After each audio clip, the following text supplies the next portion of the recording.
Welcome everyone. This is Coaching in Session. My name is Michael Rearden, and today we're going to be talking about how we are the product of our environment. Now, the product of our environment is not going to be simply where we grew up, but where we stay, right? We can choose where we are. And if you remember on the guest episode with Ted Phaeton, Antoine Thompson, and Ralph Grace Jr., we were talking about our environment, right? We were talking about the environment that we grow up in is not so much about the environment we stay in, right? We get to choose our environment at some point. We get to develop the people we want around us, and we get to develop what type of life we want after we have created it. And this is something that people have a hard time with, right? People have a hard time understanding the concept of their environment and then understanding what their environment is going to entail. That means if you're a kid, you're growing up, your environment might be your school, your parents, your friends around you. If you're a parent or an adult, you're going to find that your environment is going to be maybe your friends, your family, close family members. You're going to find it's your work, and then maybe also your mindset, because again, how you operate is going to be different. Kids are going to see and learn. Parents are going to have learned and implement. And I know that's going to be a statement that you're going to have to rewind and then understand and break that down, because a lot of people don't even understand what their mindset is bringing them. Our mindset is literally our place of residence, where we stay on a consistent basis. And most people don't want to be alone. Most people don't want to be alone with their thoughts. They don't want to think about it. They don't want to think about the problems. They don't want to think about the things they have to change and adjust and fix. They would rather just not know. They would rather say, well, this is not a me problem or now problem. I'm sure you probably saw the meme of if something is wrong with your car, you just kind of raise up the volume. Or if a mechanic is saying, hey, I also noticed, and the person is kind of just like, hey, don't say anything to me. So we have that understanding of our environment, right? But let's start to break down environment to how it truly forms and then how we can form it in our way. The first thing we have to understand about environment is going to be behavior. Now, behavior is just going to be one of those things. We're basically going to be talking about the bottom two areas of child development: environment and behavior. Now, we are going to be focusing on environment because it's the biggest aspect, because behavior is the next aspect. And that's going to be talking about, well, I'm going to be looking now at what people do. Because again, from 0 to 11, our subconscious mind is not fully developed. By the time it's fully developed, then that is when we have to start to look at our alone time. Because if we are not using our alone time to be effective, or just looking for an escape, we are always going to be escaping, right? So for example, if we have a problem, how can we run away from it? We talked about fear already. We talked about the concept that we have to not let those obstacles form in our life, because if we do, we're going to have those behaviors of not taking action. So environment is going to be about that, right? The behavior that we see is going to be the behavior that we implement. I was watching a video, and it was a heartbreaking video. I'm not even going to share it with you like via video. There was a girl that was riding her bike, and then it was two other girls picking on the girl. Now, you might say that this is just normal, right? But what was happening was the parents were just allowing it. The girl that was alone probably didn't even tell their parent that they were leaving. They just kind of left the house to go ride their bike. And then the other two girls that were there were just picking on her. And the parents and the siblings of the other family just allowed it. They just filmed it, of this negative behavior. And I just thought, like, this is so sad, because what we have to understand is that as kids, we learn from the example of our parents or from the people around us. Whether you like it or not, they're going to be looking and they're going to be mimicking what you do and say. One of the reasons why I don't swear in my house is because, number one, you don't get anything from it. Number two, it makes you look foolish. And number three, have a little one paying attention. So how I speak, how I operate, my demeanor, my energy has to resonate, because now these kids are growing up learning, oh, it's okay to be mean to people. It's okay to dominate people and to make them feel bad and make them feel sad. So our behavior has become that. We have become desensitized, and it's not only about the video games. I know there's a whole video game topic about video games have desensitized us on how we can just do all these violent video games, and it's going to desensitize us. Heck, I grew up on violent video games. Ninja Turtles, Doom, Contra, those are violent video games, all right? But guess what? I'm not a violent person. It's more than the video game. I want people to understand that. And I can say that because I understand that. Violence in the house, I grew up with it, but it doesn't mean it's my life. The environment I grew up in was violence. Ghetto, shootouts, gang violence. The environment was there. So why is that environment not my environment? You might say, oh, you got lucky. No. It's not about luck. It's not about luck. It's about behavior. The one thing we have to look at is the behavior. And then we have to understand what the behavior does. Because I can see my parents, right, for who they are. They're good people. And they're not in any way malicious, where they're like, well, we need to go attack this person. I don't like this type of person. Racism is taught. Racism is not learned. Racism is taught. I'm going to teach you how to be racist. I'm going to teach you how to look down on other people of a certain color. So that's what we do. We say, oh, you don't want to hang around that person, right? We make it so stay away from that person. Yet in the child's eyes, they don't see color. Yeah, of course, they see the primary colors and stuff like that. But I'm talking about that. I'm talking about color of the skin.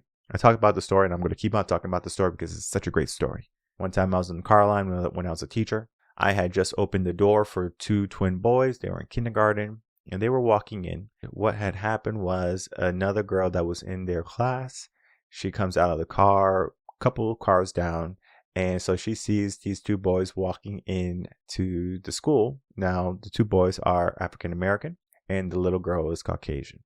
What had happened made every parent, every teacher smile. She saw the 2 boys, and she yelled their names, and she said, hey, their names, and she ran over to them, and the boys were just there, just kind of walking in, doing what they were supposed to do. They started hugging on the blacktop. It's like, oh, it's so great to see you, right? I saw the moms, because the moms had dropped them off of the son and of the daughter, and both parents were so filled with love, right? Like, my child is doing this, like, is accepting of this person. And all the parents, all the teachers, again, they smiled. Yet today, we look at race so critical race, right? We look down on people, right? Oh, you are this type of person, right? I can't trust you. You are the reason why my life is this way. The victim mentality. It's not an environment. It's behavior. What type of behavior are you allowing in your life to have that type of mindset? What type of behavior did you grow up on that you don't want to continue to live in?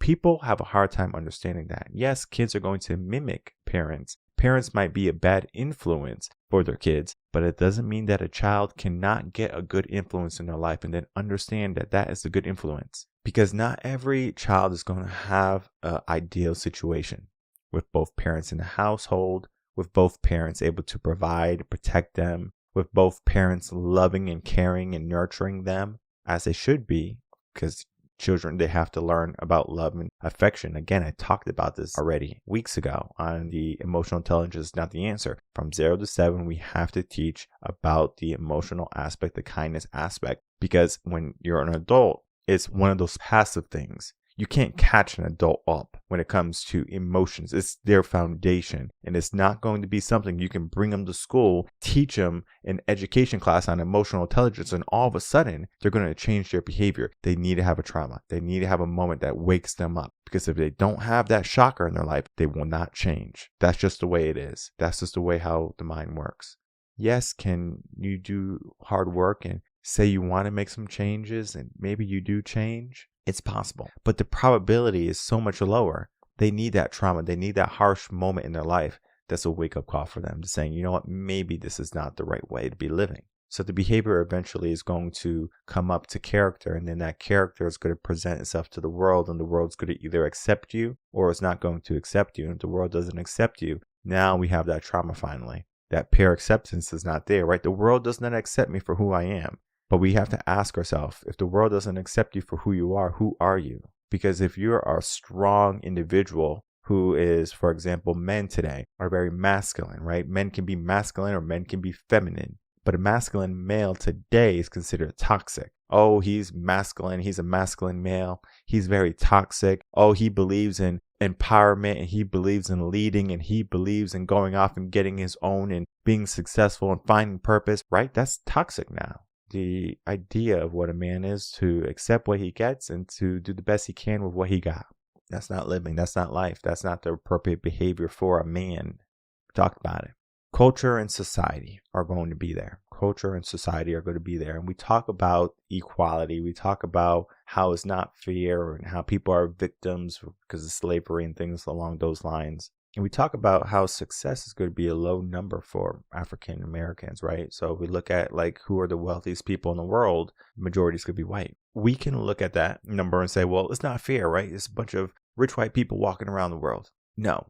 Right? Yes, some of those individuals might have got lucky. Some of those individuals might have had a silver spoon where their mommy or daddy's money. Now they have that money, so they are wealthy. We can create that same type of abundance that they have in their life. And it doesn't have to be money. It can be money, but it doesn't have to be money. And it is not taught in school. This is not taught in school that you can have it. You just have to go get it. And I'm not talking about robbing a bank. I'm talking about earning it. Earning what you want. The environment that you grow up in is not your end place, right? You can develop and create a new environment. Your behaviors that you have learned do not have to be your behaviors for the rest of your life. You can change your behaviors if you find that they're not congruent to what type of goals you would like to succeed. Because if you have behaviors of gangs and of violence, ask yourself, are the people who have all the things that you want, are they doing these type of behaviors? We have to look at the life of the rich and famous maybe, or maybe just the rich because sometimes the famous can have some issues, but the wealthy people in the world. And we have to ask ourselves, well, what did they do that I'm not doing? Or how are they thinking about things in the way that I'm not thinking about those things? Because it comes down to our mindset at the end of the day.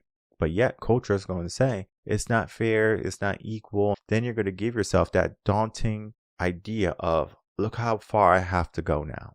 For many people, it's going to be a rough road because you might be in that bottom 10%. And you're like, man, I have to go all the way up to get to 100%. That's a lot of work. The subconscious mind is not going to be like, all right, let's go do it, buddy. No, it's going to be like, that's impossible. That's too big of a task for you. But yet there's going to be those, that 1% of that 10% that's going to say, you know what, I'm going to do it. I'm going to make my life different. Now, they might not get to 100%. They might get to 60%. But their life is going to be drastically and immensely better than the people who decided not to take any action. So the people who are on welfare, because if we look at the numbers there, blacks win in that number, right? Should we equalize that too? Should we equalize the amount of blacks playing in the NBA, right? That whole concept of affirmative action, right? We have to have a certain amount of culture in our school, right? It just can't be this or that person. It's not about grades. It's not about ethics. It's about, oh, wait, we need to have some more color in our school. Is affirmative action even racist, at this point? Because maybe we should have affirmative action for the NBA. Maybe we should say, well, we need to equalize this, right? We need to create equality in the NBA. Because right now, there's about 73% of players in the NBA who are African American. And there's only about, I believe, 16.8% of white NBA players. That is unfair, right? We need to at least bring it up to 30%. So you know what? That means we're going to be choosing people over color rather than their abilities and their skills. Yet in life, that's what we do. We say we're going to choose someone who is going to be better than someone who's just going to be part of our agenda. It's happening in schools, it's happening in the household, it's happening all around us. And it's something that's going to be coming up and you're going to be seeing become more prominent in the next couple of months, maybe even years, where we're going to start to equalize things that make no sense. Having color be a factor in the NBA makes no sense. You want the best player for your team. Same thing in the NFL, the same thing in every sport. You want the best player for your team, for that roster. It's not about color at that point. It's about skill level. We have that choice to raise our skill level, our environment. Because if you are in an environment of unskilled people, your environment of unskilled people is going to leave you unskilled. Yet, if you create an environment of skilled people, what happens to that environment is that everyone elevates. People feed off each other. This skill is a good skill. I'm going to learn, I'm going to evolve, I'm going to prosper because of my skills and my development, because of being in the right environment.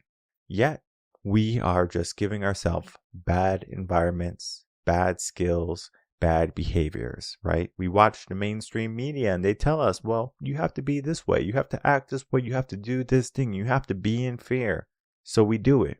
We operate in that realm or in that life. But then guess what happens, right? We find that in 5 years, we are not where we want to be or where we should be because we were following the guise of people who are in control, who don't see our life for what it can be. They see our life for what they want our life to be. That means people are controlling your actions. They're controlling your behavior. They're controlling your thoughts. They're controlling your outcome. The outcome that you can create for yourself can be anything and everything. The environment that we live in are going to be, yes, the factors of our parents, of schools, of society and culture, and of the behaviors around us. But yet, the environment that we live in does not have to be the environment we stay in. So if we're living in a country that has a certain type of ideology, especially what is popular in woke culture, it doesn't mean that we have to do what's popular. It doesn't mean we have to be woke in order to operate. We can be that lone wolf. We can be that person who goes off, gets her own, knows what we want, because a lot of people don't even know what they want. So their environment is all messed up. It's all skewed. And the best way I have found to create the environment for your growth and for your life, for your betterment, fulfillment, and abundance, and anything and everything you want, is to separate yourself from everything you have learned, everything you have known. This is a hack. I talked about it before. You want to separate yourself from anything and everything that you used to have. And then you're going to create, you're going to be alone with your thoughts, and then you're going to start to make some adjustments. At this point, you might still be fighting who you were because, again, you have to break down that notion of identity, who you have created. And it's a very scary process. And I talked about this in Motivation and Motion. I encourage everyone to watch it if they haven't partaked in it yet. We just completed season 6 and we're going to be starting season 7. So I encourage everyone to catch up, follow, tune in, and learn how to be motivated, but then to use that motivation for the right actions. So this means we are taking the right actions rather than any action. All right. Taking the right action, right? Having the right behavior, the right environment, right? We create that. Yes, we don't have control who our parents are. We might not even have control in what schools we go to, what culture and what type of society norms are around us at this given time. Because if we look at society today, we might say that the kids that are growing up in this society today are going to be weak, are going to be unprepared. And yes, it is true, but it doesn't mean that they have to be victims of their society. How can we create a better outcome for them? And again, the best way I have found to get out of that is to do that hack to separate yourself from people. When you're by yourself, you're going to want to run away. You're going to want to run home. You're going to be afraid to be alone, right? It's a natural instinct, right? People are hardwired to be together. We are hardwired to be together. And it's perfectly fine, right? When you're single, you want to be in a relationship. And when you're in a relationship, you might feel smothered. You're like, well, I don't want to be in a relationship right now. If you're a modern type of mindset, right? Be like, oh, like I had more freedom when I was alone. But then as soon as it's snuggle weather, you're like, oh, wait, I need to find someone so I can watch Netflix with them in the winter and go under a blanket together. So again, that's culture and society right there, right? Things are just temporary, right? Things are just momentary, right? Versus long-term committed. This is where a coach comes in. This is where if you get yourself someone who's going to be in your corner, who is going to be helping you understand you have so much potential and you have so many skills. So let's learn how to utilize them. How can we start to utilize what we have in a way that's going to help us get the things that we don't have right now? For people who are struggling right now, they are going to have to overcome themselves. They're going to have to overwrite what they have been taught, what they have learned. And again, it's not going to be an easy task. Being a product of our environment is not our fault, but it's sure as heck our responsibility and our problem right now. So if you find that you're not in the environment you want to be, look at it, right? Do that self-assessment we talked about. How's your environment? Do people love and care for people? Are they nurturing and affectionate and things like that? Heck, why I moved to Texas was because of environment. I was in Connecticut, and the people in Connecticut, there's nothing wrong with them. But when I came to Texas, the environment was exactly what I was looking for. People, loving, affectionate. They want you to do good even if they're not doing good. That self-sacrifice, but it's not that they're giving the shirt off their back. They just have that prayer for you. They just have that ambition for you, right? I see that you're doing something. I got your back. And it doesn't have to be monetary. It doesn't have to be time. It doesn't have to be tuning into the podcast. It just has to be, I see you. That's it. But in Connecticut, everyone's worried about, I see me. I'm in my bubble. Where you grow up might not be your choice, but where you choose to live and grow in your life when you're an adult, that is your choice. So if you find that you're in an area or in a world that you don't find productive and effective to helping you succeed in your life, begin to make some changes. If you can't change your environment right now because of a commitment, whether it be career, family, or maybe even monetary, right? Moving costs a lot of money. So you might not have all of that right there. I encourage you to create a new environment. And that environment is going to be getting yourself a coach, getting yourself a mentor that's going to help you create that new environment in your mind, helping you create a new environment where you live. Because yes, you might be in the same state, the same city, the same house, and you're going to find that you can create an area around you, your family, your immediate family, that understands this is who I am, this is what I'm creating. If you're not about it, don't be about it. But don't get in my way either. We create that certainty together. So I encourage everyone to head over to reardenconcepts.com, get yourself a complimentary coaching session, begin that process to ask yourself, what type of environment do I need to create? Because we don't have to be the products of our environment if our environment is not nurturing and leading us to where we want to be. We can create any new environment we want. We just have to understand how to do it, the steps to implement it, and then the actions to do it, because you know the steps already. It's just that, are you going to be accountable in doing it? And most people are not. Most people need someone in their corner that's going to hold their feet to the flame and saying, hey, let's make some changes and we're going to do it this way. My name is Michael Rearden. I'm a mindset coach. If you have any questions, you can email me coachinginsession@gmail.com, and I will see everyone on the next episode of Coaching in Session. Until then, everyone take care.